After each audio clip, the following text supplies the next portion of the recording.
पहिली round table conference समाप्त झाली, सगळी लोक भारतात आली. दुसऱ्या राऊंड टेबल कॉन्फरन्सची सुरुवात होणार. इंग्रजांनी बघितलं की आता दुसऱ्या राऊंड टेबल कॉन्फरन्सची सुरुवात होणार आहे. पहिल्या राऊंड टेबल कॉन्फरन्सला गांधींनी बहिष्कार टाकला. त्यांनी आमच्या राऊंड टेबल कॉन्फरन्सचा विरोध केला. मग दुसऱ्यात कशाला बोलवायचं? म्हणून दुसऱ्या राऊंड टेबल कॉन्फरन्सला राऊंड टेबल कॉन्फरन्सच्या आयोजकांनी गांधींना आमंत्रण पाठवलं. गांधींना बोलवलं. आमंत्रण असताना गांधींनी बहिष्कार टाकला, आमंत्रण नसताना गांधी हजर. तुम्हाला माहित आहे पहिल्या राऊंड टेबल कॉन्फरन्सला बाबासाहेब कुणाला सोबत घेऊन गेले? कुणाला सोबत घेऊन गेले माहिती? भास्करराव की शंकरराव? पहिली राऊंड टेबल कॉन्फरन्सला जेव्हा सुरुवात झाली आणि बाबासाहेब आंबेडकरांना आमंत्रण आलं की अस्पृश्यांच्या वतीने ज्या काही तुम्हाला मागणी मागायचे तर तुम्ही राऊंड टेबल कॉन्फरन्सला येऊन मागा. बाबासाहेब एकटे गेले नाही, सोबत मराठ्यांचा प्रतिनिधी शंकरराव जाधव बाबासाहेब आंबेडकर सोबत घेऊन गेले. चल मी माझ्या समाजाची बाजू मांडतो, तू तुझ्या समाजाची बाजू मांड. बाबासाहेब मराठा प्रतिनिधी सोबत घेऊन गेले. गांधी ज्यावेळेस आमंत्रण नसताना राऊंड टेबल कॉन्फरन्सला निघाला, सोबत कुणाला घेऊन गेला माहिती आहे? कुणाला? बकऱ्यांना. बकऱ्या घेऊन गेला का? स्वदेशी दूध प्यायचं होतं. स्वदेशी दुधासाठी. आणि गांधी काजू खात नव्हता. काजू त्या बकऱ्यांना खाऊ घालायचा. त्या बकऱ्या काजू खायच्या आणि ते काजू खाल्लेलं दूध मग गांधी प्यायचं. गांधी जयंतीला गांधींची थोडी आठवण केली पाहिजे. नाही तो उलट त्यांना आतमध्ये राग यायचा. गांधी राऊंड टेबल कॉन्फरन्सला गेले. दोन बॅरिस्टर डॉक्टर आंबेडकर आणि गांधी दोघही बॅरिस्टर. सेकंड राऊंड टेबल कॉन्फरन्सला दोघांमध्ये वाद सुरू झाला. बाबासाहेब जे मागणी करायचे गांधी उठून उभा राहायचं आणि सांगायचं माझा विरोध आहे. इंग्रजांनी बघितलं एकाच देशातली लोक आणि आपसात एकमेकांशी लढतायत, काय करावं? अधिकार द्यायचे की नाही द्यायचे? बाबासाहेबांनी राऊंड टेबल कॉन्फरन्सने बाबासाहेबांना गांधींना सांगितलं तुम्ही आपसात समझोता करा आणि सांगा काय करायचंय ते. गांधी म्हणाला मी देऊ देणार नाही. बाबासाहेब जे मागणी मागायचे, जे मागणी या देशात अधिकार मागायचे, गांधी उठून उभे राहायचे आणि बाबासाहेबांचा विरोध करायचे. दोन बॅरिस्टर मध्ये युक्तिवाद सुरू आहे लंडन मध्ये. एवढा युक्तिवाद सुरू असूनही बाबासाहेब आंबेडकर वरचढ करत होते. बाबासाहेबांचा विजय होत होता का? कारण गांधीचे बॅरिस्टर आहेत ते 10वी मध्ये 4 वेळा नापास झाल्यानंतर बॅरिस्टर आहेत आणि बाबासाहेब बॅरिस्टर आहेत ते एमएससी बीएससी केल्यानंतर बॅरिस्टर आहेत. बाबासाहेबांच्या बुद्धिमत्ते पुढे गांधीची बुद्धी चालली नाही. मग गांधीची बुद्धी जर चालली नाही तर त्यांनी षडयंत्र केले. बाबासाहेबांनी वॉट काँग्रेस आणि Gandhi have done to the untouchables मध्ये हे सगळं षडयंत्र लिहून ठेवलेलं आहे. बाबासाहेब म्हणतात की गांधींनी मुसलमानांचा जो प्रतिनिधी मुसलमानांचं जे डेलिगेशन केलं होतं त्यांना जेवायला बोलवलं, त्यांना जेवण दिलं. जेवण दिल्यानंतर एका कागदावर 17 अधिकार मुसलमान जे मागत होते ते सगळे लिहिले, खाली सही केली आणि त्या मुसलमानांना गांधींनी ते अधिकार पत्र दिलं की हे घ्या, माझी सगळी संमती तुमच्या अधिकारासाठी आहे, सगळे अधिकार मी तुम्हाला देतो. त्या मुसलमानाने तो कागद घेतला. मुसलमानाने विचार केला गांधी जातीने बनिया माणूस आहे. बनिया कळतं ना? बोले जातीने बनिया आहे. जसा आजचा प्रधानमंत्री कसा बनिया आहे तसा गांधी बनिया आहे. मुसलमानांनी विचार केला गांधी जर आपल्याला काही देतोय तो दुसऱ्या हाताने काहीतरी घेणार पण. म्हणून त्या मुसलमानांनी विचारलं की गांधीजी इसके बदले में आपको क्या चाहिए? आणि मग बाबासाहेब लिहितात त्यावेळेस गांधीने आपले जहरीले दात समोर काढले. काय म्हणतो गांधी की कल सुबह जब राउंड टेबल कॉन्फ्रेंस की शुरुआत होगी और जैसे ही डॉक्टर अंबेडकर अपने चेयर से उठ के जो जो अधिकार उनके लोगों के लिए मांगने वाले हैं उसको तुमको विरोध करना है, उसको विरोध करना। सर आगा खान यांच्या नेतृत्वात गेलेलं डेलिगेशन, मुसलमानांचं डेलिगेशनने गांधींना काय उत्तर दिलं माहिती? गांधींना म्हणतात की गांधीजी, अछूतों के हक और अधिकार में से अगर आप हमको कुछ देना चाहते हो तो हम वो कबूल नहीं करेंगे, हम वो कबूल नहीं करेंगे। तसाच तो कागद घेऊन ते मुस्लिम डेलिगेशन बाबासाहेबांकडे गेले, बाबासाहेबांना तो कागद दिला, बाबासाहेबांनी तो कागद आजही बाबासाहेबांच्या रायटिंग अँड स्पीचेस मध्ये छापून ठेवलाय। आम्ही उडून मारायला तयार नाही। दुसऱ्या दिवशी हे मुस्लिम बांधव बाबासाहेबांच्या बाजूने उभे राहिले आणि बघता बघता राऊंड टेबल कॉन्फरन्सने बाबासाहेब आंबेडकरांच्या बाजूने निर्णय दिला आणि बाबासाहेब आंबेडकरांना कॉम्युनल अवॉर्ड नावाचा अवॉर्ड म्हणजे आम्हाला काय वाटतं, ऑस्कर अवॉर्ड, फिल्मफेअर अवॉर्ड असले अवॉर्ड नाही, आमचे अधिकार इंग्रजांनी कबूल केले की आम्ही बाबासाहेबांना त्यांनी मागितलेले जे जे अधिकार आहेत ते सगळे आम्ही बाबासाहेबांना लागू करतो, देऊन टाकतो। काय अधिकार? सेपरेट इलेक्टोरेट, सेपरेट सेटलमेंट, आमच्या वेगळ्या शाळा, आमच्या वेगळ्या कॉलेजेस, आमची वेगळी कॉलनी, आमचे वेगळे मतदारसंघ, आमची वेगळी मतदार यादी, आमचा उमेदवार आणि आमचाच मतदार, अशा पद्धतीची संपूर्ण स्वतंत्र व्यवस्था बाबासाहेब आंबेडकरांनी इंग्रजांकडून कबूल केली आणि या देशामध्ये लागू होणार। तेवढ्याच गांधीने सांगितलं की यांना जर हे देत असाल तर मी प्राण जाईपर्यंत उपोषण करीन, पण यांना मिळू देणार नाही। पुन्हा डोक्यामध्ये अनालिसिस करा, कोण अधिकार देतोय,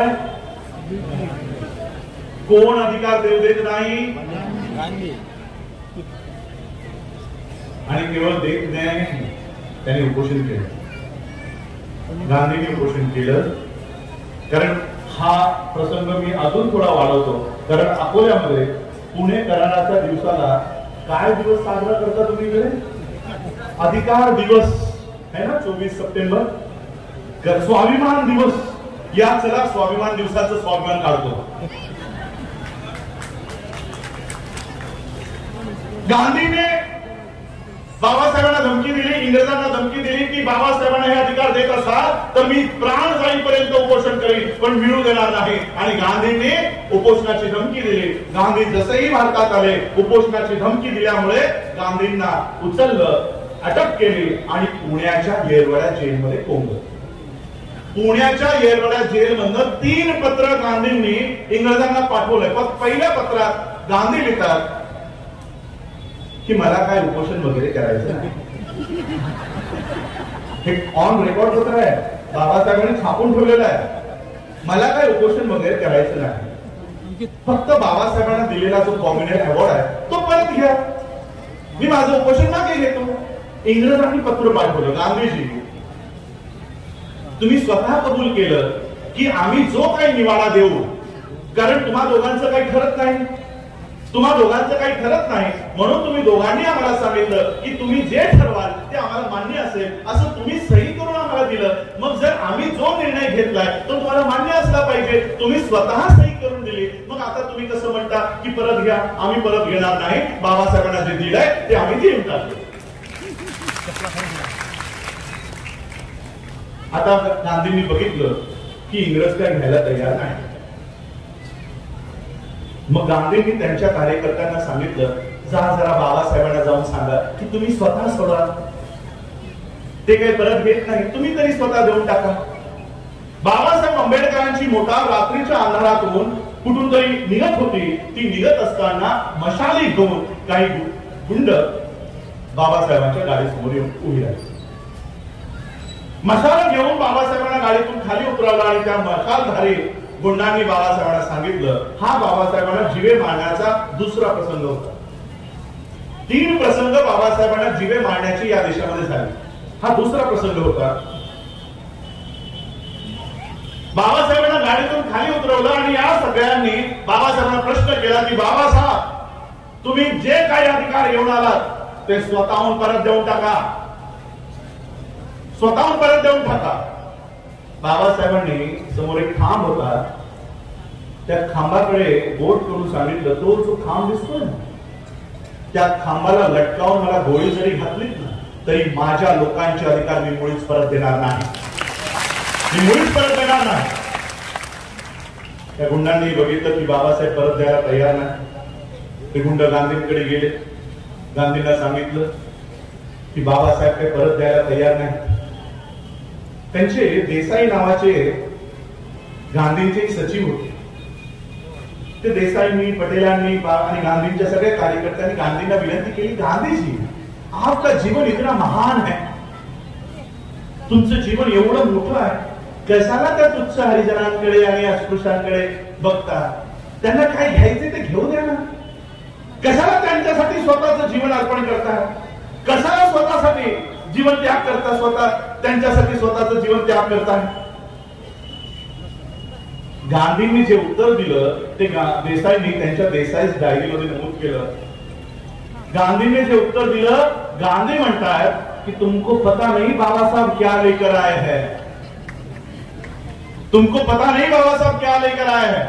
अगर ये अधिकार, ये कॉमनवेल्थ अवार्ड बाबा साहब के हाथ में रहा और कल को अगर देश को आजादी मिल गई तो इस देश का प्रधानमंत्री नेहरू नहीं डॉक्टर अंबेडकर बन जाएगा. आणि मग काँग्रेसच्या लोकांच्या लक्षात आलं की एवढं मोठं अधिकार घेऊन आले बाबासाहेब, मग तर त्यांच्या हातून हिसकावून घेतलंच पाहिजे. आणि मग त्यांच्या लक्षात आलं इंग्रज पैठ घ्यायला तयार नाही, बाबासाहेब द्यायला तयार नाही, मग करायचं काय. ज्यांच्यासाठी आणलंय त्यांना मारा. आमच्या वस्त्या जाळण्यात आल्या, आमच्या लोकांना मारण्यात आलं, त्यांची हत्या सुरुवात झाली, आमच्या महिलांच्या बलात्कार सुरू झाले. संपूर्ण देशामध्ये, महाराष्ट्रामध्ये आमच्या लोकांवर अन्याय अत्याचार यांच्या माध्यमातून सुरू झाले. आणि बाबासाहेबांना प्रश्न केला की बाबा साहब, जिनके लिए तुम ये अधिकार लाए हो वही जिंदा नहीं बचे तो किसको दोगे. जे जिवंतच राहिले नाहीत कुणासाठी द्याल. शेवटी बाबासाहेबांनी पत्र लिहिलं. बाबासाहेब म्हणतात, एकीकडे माझ्या समाजाचा जीव आहे, माझ्या समाजाचं जीवन आहे, आणि दुसरीकडे या गांधीचं जीव आहे. मी जर आज सही केली नाही आणि उद्या जर गांधीला काही झालं तर ही लोक माझ्या लोकांना मारून टाकतील, माझ्या लोकांना मारून टाकतील. आणि अक्षरशः बाबासाहेब आंबेडकरांनी 24 सप्टेंबर 1932 ला त्यांच्यावर प्रेशर देऊन, कुणासाठी, स्वतःची बायको मुलं वाचण्यासाठी नाही, माझा समाज जिवंत राहिला पाहिजे म्हणून लढून झगडून आणलेले अधिकार बाबासाहेबांनी परत देऊन टाकले.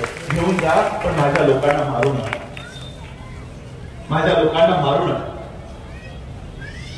24 सप्टेंबर 1932 रोजी पुणे करारावर बाबासाहेबांची सही घेण्याचा कार्यक्रम आयोजित झाला. बाबासाहेबांनी सही केली आणि बाबासाहेब तिथून निघाले. गांधींनी सांगितलं की मी जसं उपोषण सोडलंय, माझ्या लोकांनी इथे जेवणाचे कार्यक्रम आयोजित केले, तुम्ही पण थोडंसं खाऊन जा, तुम्ही आमच्यासोबत थोडं खा. बाबासाहेब म्हणाले, माझं पोट भरलंय, मी आत्ताच पोटभर खाऊन आलोय, मला अन्नाचा एक कण पण जाणार नाही. बाबासाहेब त्यांच्या मोटारीत बसले आणि बाबासाहेब तिथून निघाले. बाबासाहेब तिथून बाहेर पडले. ती गाडी, बाबासाहेबांची मोटार महामार्गाला लागली आणि बाबासाहेबांच्या शेजारी त्यांचे कार्यकर्ते, सचिव बसले होते. बाबासाहेबांनी सांगितलं, या महामार्गावर कुठे अन्न, कुठे धावा लागतो का बघ, मला खूप भूक लागली, मला खूप भूक लागली. तो कार्यकर्ता चिडला बाबासाहेबांवर. तो कार्यकर्ता म्हणतो, काय विचित्रपणा आहे बाबासाहेब हा, तिथं जेवण होतं, तुम्ही तिथे जेवला नाही, आता या रानावनात मी कुठे ढाबा शोधू, कुठे हॉटेल शोधू आणि कुठे तुम्हाला जेवण आणून देऊ. काय म्हणाले माहितीये बाबासाहेब? बाबासाहेब त्या कार्यकर्त्याला म्हणाले, मला काँग्रेसचं मीठ देखील खायचं नाही, मला काँग्रेसचं मीठ देखील खायचं नाही. काही लोकांना वाटेल मी काँग्रेसवर बोलतोय म्हणजे मी काँग्रेस विरोधी आहे. येईल मोदीवर पण येईल, मोदीची बारी आली की मोदीला पण फोड येईल, अजून वेळ आहे. आताची मी 1932 मध्ये आहे, 2014 सुरू झाला की मोदी पण येईल. आताशी मी 32 वर आहे. 1932 ला बाबासाहेब आंबेडकरांनी भरल्या मनानं त्या कागदावर सही केली. सांगा काय तो आमचा स्वाभिमानाचा दिवस आहे? काय तो आमचा अधिकाराचा दिवस आहे? शेवटपर्यंत बाबासाहेबांच्या मनात दुःख होतं की हा कॉम्युनल अवॉर्ड परत मिळवा, हा कॉम्युनल अवॉर्ड परत मिळवा. काही लोक मला विचारतात की तुमचं मिशन काय आहे, तुमची चळवळ काय आहे. आज मी तुम्हाला माझी मिशन, माझी चळवळ सांगतो. 24 सप्टेंबर 1932 ला बाबासाहेब आंबेडकरांना या देशातल्या अनुसूचित जातीची किंवा आता कन्व्हर्टेड झालेल्या बौद्धांची जी स्वतंत्र व्यवस्था उभी करायची होती, स्वतंत्र शाळा, स्वतंत्र कॉलेज, स्वतंत्र हॉस्पिटल, स्वतंत्र बँक, स्वतंत्र बौद्धांची सेमिनरी, ते कॉम्युनल अवॉर्ड या देशात पुन्हा जिवंत करणं हे माझ्या जीवनाचं ध्येय आहे.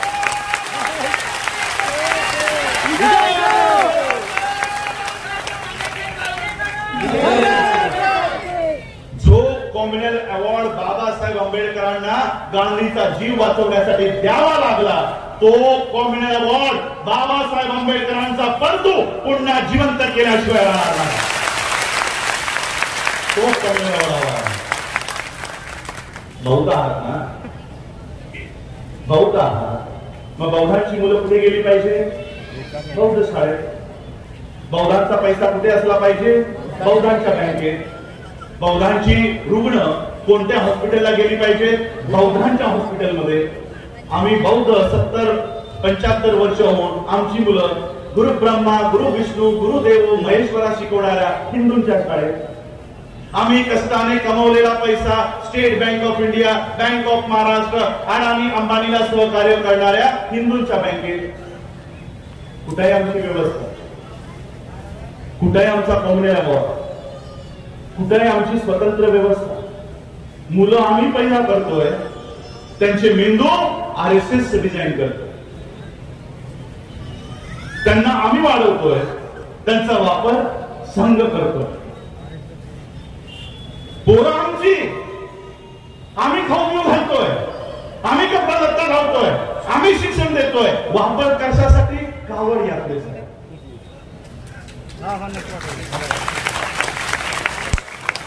कुठे आमची स्वतंत्र व्यवस्था?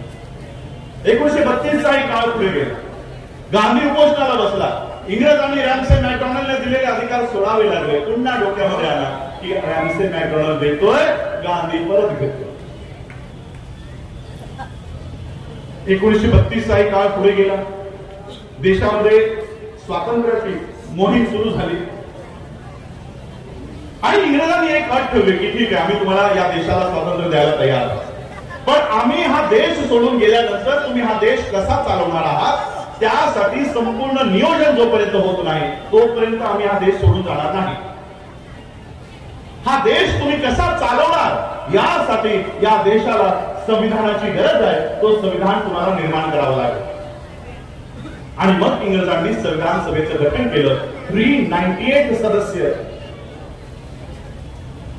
या संविधान सभेचं कार्यभार बघतील अशा पद्धतीचं कॉन्स्टिट्यूट असेंब्ली तयार केली. आणि बाबासाहेबांच्या लक्षात आलं की मी जर या कॉन्स्टिट्यूट असेंब्लीमध्ये गेलो नाही तर माझ्या लोकांचे अधिकार मी सुरक्षित करू शकणार नाही. म्हणून बाबासाहेब मुंबई प्रांतातून या संविधान सभेमध्ये जाण्याची तयारी बाबासाहेबांनी सुरू केली. पुन्हा गांधीला ही माहिती मिळाली की बाबासाहेब संविधान सभेमध्ये मुंबईतून जाण्यासाठी प्रयत्न करतात. गांधी आणि पटेल बाबासाहेबांकडे आले आणि बाबासाहेबांना सांगितलं कि बाबा साहब हमें पता चला है कि आप संविधान सभा में जाने की तैयारी कर रहे हैं, हम आपको बताने के लिए आए हैं. हिंदी कळतं ना? अच्छे दिन आएंगे एवढं कळतं तर एवढं मात्र कळत होतं.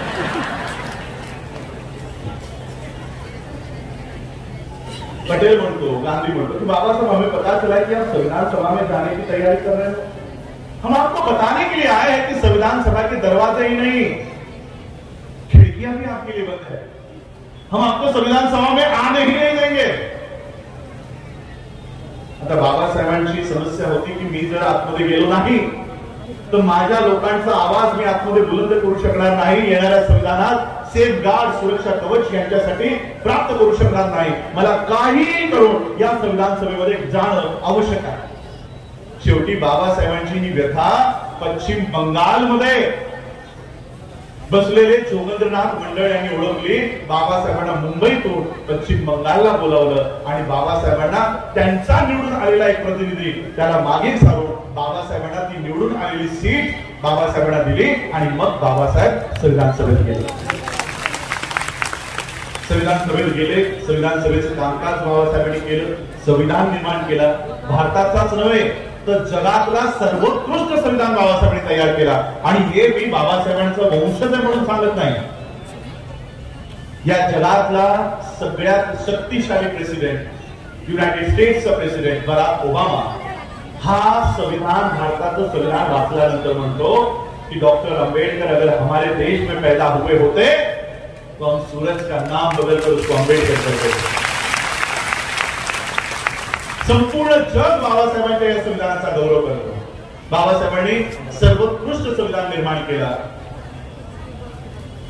निर्माण करून या देशाला 26 नोव्हेंबर 1949 ला दिला. आणि देताना काय म्हणतात बाबासाहेब की संविधान कितीही जरी उत्कृष्ट असलं, हा संविधान किती जरी चांगला असला तरी याला लागू करणारे लोक जर लायक नसतील, नालायक असतील तर संविधान काहीही कामाचा नाही. आता विचार करा, ज्या महामानवानं संविधान सभेमध्ये जाण्यासाठी इतका खटाटोप केला, इतका संघर्ष केला, शारीरिक परिस्थिती नसतानाही बाबासाहेब आंबेडकरांनी या जगातला सर्वोत्कृष्ट संविधान निर्माण केला. तीच व्यक्ती संविधान देताना काय म्हणते की संविधान काही उपयोगाचा नाही जर त्याला राबवणारी लोक लायक नसतील. संविधान कोण राबवतं? कोण राबवतं? सरकार, संसद. भले तो तुमच्या आमच्या घरात असेल पण तो राबवण्याची जबाबदारी आपली नव्हे. सरकार चालवतो, प्रधानमंत्री चालवतो, मुख्यमंत्री चालवतो. संविधान राबवण्याची जबाबदारी त्यांची. आता मला सांगा, या देशात आता जी लोक आहेत, बाबासाहेब आंबेडकरांच्या म्हणण्यानुसार संविधान उत्कृष्ट आहे पण राबवणारी लोक लायक आहेत की नालायक आहेत? मग जर लोक नालायक असतील तर संविधान आपल्या काही कामाचं आहे? कारण लोक राबवतच नाही. आणि चला, ही लोक जी राबवत आहेत त्यांचा इतिहास म्हणते कोण आहेत लोक? ज्यांच्या हातात भारताचं संविधान आपण दिलंय ती लोक कोण आहेत? RSS नावाचा जे संस्था आहे, संघटना आहे, अनरजिस्टर्ड दहशतवादी संघटना आहे. मी तो म्हणतो की या देशातल्या प्रधानमंत्र्याने, राष्ट्रपतीने, सुप्रीम कोर्टाने, मीडियाने, जे कोणी आहे, मी RSS ला दहशतवादी संघटना बोललो यासाठी मला अटक करावी. अजूनपर्यंत अटक करत नाहीत मला. कारण ज्या दिवशी माझ्यावर FIR होईल की मी RSS ला दहशतवादी संघटना बोललो तर मी त्यांच्याकडे मागणी करेन की RSS रजिस्टर झाल्याची पावती दाखवा. जर जे संघटन रजिस्टर्डच नाही त्या अनरजिस्टर्ड असलेल्या संघटनेच्या प्रमुखाला Z+ सुरक्षा कोणत्या नात्याने देता? कोणत्या अधिकाराखाली मोहन भागवतला Z+ सुरक्षा आहे? काय ती रजिस्टर्ड संस्था आहे? एखाद्याच्या घरात, तुमच्या अकोल्यामध्ये कुणाच्या घरात तलवार मिळाली तर त्याला अटक करणार की नाही? चाकू मिळाला तर अटक करतात, गोळ्या मिळाल्या तर अटक करतात, पिस्तूल मिळाली तर अटक करतात. जर एखाद्याच्या घरात तलवार मिळाली तर अटक करतात. मग RSS कडे या दसऱ्याला शस्त्रांची पूजा केली जाते. हे शस्त्र यांच्याकडे आले म्हणून ही लोक दहशतवादी नाहीत का? दहशतवाद्यांच्या संघटनेमध्ये शस्त्रांची पूजा या देशातला प्रधानमंत्री करतो. याहून मोठं काय घटना असेल या देशामध्ये? त्यांचे लायसन्स आहे. मग त्या लायसन्स कोणत्या संस्थेच्या नावाखाली आहेत? आणि जर त्या संस्थेच्या नावाखाली ते लायसन्स नाही, मग त्या संस्थेच्या कार्यक्रमात कशा अर्थानं तुम्ही ते पुस्तक, ते गोळ्या, कारतूस, रायफली मारता? आजकाल या देशामध्ये, महाराष्ट्रामध्ये साध्या बॅनरवर तलवारीने केक जरी कापलेला फोटो असला तरी त्याला अटक करतायत की नाही? मग मी या देशातल्या पोलीस यंत्रणेला सांगतो की ही मर्दानगी तुम्ही नागपूरमध्ये का दाखवत नाही? तलवारीने केक कापल्यावर अटक करताना मग पुस्तकाची पूजा केल्यानंतर प्रधानमंत्र्याला कधी अटक कराल?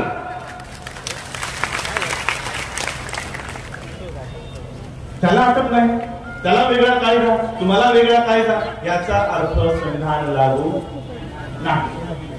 लक्षात घ्या, संविधान लागू केलं जात नाहीये. आता इंग्रजही नाही, इंग्रज होते तर अधिकार देत होते. 1947 ला ट्रान्सफर ऑफ ऍक्ट साइन झाला आणि इंग्रज या देशातली सूत्र त्यांच्या हातात देऊन गेले, जी आमच्या सुरुवातीपासून अधिकारांच्या विरोधात होती. म्हणून मी तुम्हाला 1917 पासूनचे प्रसंग डोक्यात छापवायला सांगितले. 1917 टिळक, गांधी म्हणतोय अधिकार द्यायचे नाही. 1924 महाडच्या 14 तळ्याच्या आंदोलनानंतर सवर्णांनी, ब्राह्मणांनी कोर्टामध्ये केस टाकले, सांगितलं पाणी पिऊ द्यायचं नाही. 1930 काळाराम मंदिरामध्ये प्रवेश करू दिला नाही. 1932 गांधींनी आमचा कम्युनल अवॉर्ड काढून घेतला. 1946 बाबासाहेब आंबेडकरांना संविधान सभेमध्ये जाण्यापासून रोखलं. आता विचार करा, जी लोक आमच्या हक्का आणि अधिकाराच्या विरोधातच होती त्यांच्याच हातात हा देश दिल्यानंतर ते काय आम्हाला अधिकार देणार? तुम्हाला या देशामध्ये ज्यांच्या हातात हा देश आहे त्यांचं चरित्र सांगण्यासाठी मी तुम्हाला हा सगळा इतिहास सांगितला की कोण लोक संसदेत बसले, जी इतिहासामध्ये तुम्हाला अधिकार देऊ देत नव्हती ती लोक. आणि आम्ही काय करतो? आता एकाने मला एक निवेदन दिलं अॅट्रॉसिटी साठी, असतील इथे सचिन काय नाव आहे त्यांचं, जो अत्याचार करतोय तो मला अधिकार देणार आहे? आता काय करा? इंग्रज निघून गेला, जो ज्याच्याकडनं बाबासाहेब लढून झगडून अधिकार आणत होते तोच निघून गेला. बाबासाहेबांनी इंग्रजांवर खूप मोठी टीका केली की ही लोक धोकेबाज आहेत, जाता जाता आमचा घात करून गेले. ही लोक अशाच पद्धतीने आम्हाला वाईट सोडून जाऊ शकत नाही. आधी आमचं नियोजन लावा, आम्ही कुणाच्या भरोशावर राहणार? आणि मग बाबासाहेबांच्या लक्षात आलं की मी या ब्राह्मणी व्यवस्थेच्या स्वाधीन माझ्या लोकांना करून जाऊ शकत नाही. या देशातली ब्राह्मणी व्यवस्था आम्हाला अधिकार देणार नाही. यांना जर अधिकार प्राप्त करून द्यायचा असेल तर भारताच्या बाहेरूनच अधिकार आणले पाहिजे, भारताच्या बाहेरूनच आणले पाहिजे. पण आता इंग्रजी नाही, जायचं कुठे? 1949 ला बाबासाहेबांनी संविधान दिला आणि बाबासाहेब दुसऱ्या दिवसापासून कामाला लागले. कुटुंब सुरक्षितता यांच्यासाठी आणायची. आणि त्याच वेळी 1950 साली या जगामध्ये एक प्रमुख घटना घडत होती. 27 बौद्ध देशांनी एक बैठक आयोजित केली आणि त्या बैठकीचं आमंत्रण भारताला पाठवलं की आम्ही सगळे बौद्ध देश म्हणून या जगामध्ये बौद्धांचं एक संस्था काढत आहोत आणि तुम्ही भारताच्या वतीने बौद्ध धर्मामध्ये जो पारंगत असेल त्याला या बैठकीमध्ये पाठवा. त्यावेळेस भारत सरकारमध्ये बाबासाहेब आंबेडकरांनी एवढं बौद्ध धर्मामध्ये पारंगत असलेली व्यक्ती त्यांच्याकडे नसल्यामुळे बाबासाहेब आंबेडकरांना या बैठकीत पाठवण्यात आलं. बाबासाहेब या बैठकीला गेले आणि बाबासाहेबांनी बघितलं की जगातले बौद्ध देश आता एकत्र येत आहेत. 27 बौद्ध देशांनी मिळून वर्ल्ड फेलोशिप ऑफ बुद्धिस्ट नावाची एक संस्था रजिस्टर करतायत आणि दर 2 वर्षांनी ही लोक एकत्रित येऊन भारतात जगातल्या बौद्ध देशांना बौद्ध धर्माचा कसा प्रचार करावा यासाठी ही संस्था काढतात. बाबासाहेबांना एक संधी दिसली. बाबासाहेब आंबेडकरांनी या बैठकीला गेले. बाबासाहेबांना वाटलं की आपण यांच्यासोबत मिळून जगामध्ये बौद्ध देशांसोबत मिळून आपण काम केलं पाहिजे. बाबासाहेब त्या बैठकीला गेले, बैठकीला हजेरी लावली, पुन्हा भारतात आले. बाबासाहेबांना वाटलं की आता कदाचित लोकांची मानसिकता, ब्राह्मणी व्यवस्था बदलली असेल, त्यांचे विचार बदलले असेल. 1950 साली बाबासाहेब भारतात आल्यानंतर 1952 ची सार्वत्रिक निवडणूक लागू झाली. पहिली पार्लमेंटरी इलेक्शन ज्याला म्हणतात आपण, खासदारकीची, ती इलेक्शन सुरू झाली.